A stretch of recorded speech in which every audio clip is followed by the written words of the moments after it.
రమాదేవి బొడ్డెమ్మలో రాజమణిహారం ఉందని ఇక ఒక గడ్డపార తీసుకొని బొడ్డెమ్మను పొడవబోతూ ఉంటుంది. ఇంతలో హర్షవర్ధన్ ఆగు రమ అని అడ్డుపడుతూ ఉంటాడు.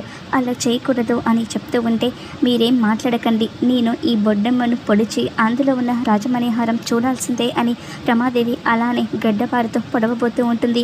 ఇంతలో చామంతి వద్దమ్మగారు అని రమాదేవికి అడ్డుపడుతూ ఉంటుంది.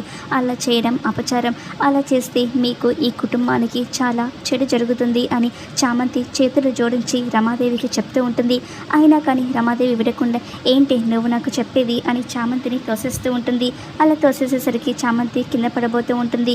ఇక ఎవరు ఎన్ని చెప్పినా కానీ రమాదేవి వినకుండా ఇక రాజమణిహారం కోసం ఆ బొడ్డమ్మను పొడవబోతూ ఉంటుంది. ఇక ఇంతలో చంద్రిక అడ్డుపడుతుంది. గడ్డపారను చంద్రిక గట్టిగా పట్టుకునేసరికి రమాదేవి షాక్ అవుతూ ఉంటుంది. ఏంటి చంద్రిక నాకే అడ్డుపడుతున్నావా అని రమాదేవి చాలా కోపంగా అంటూ ఉంటే వదలండి అమ్మగారు అని చంద్రిక అంటూ ఉంటుంది.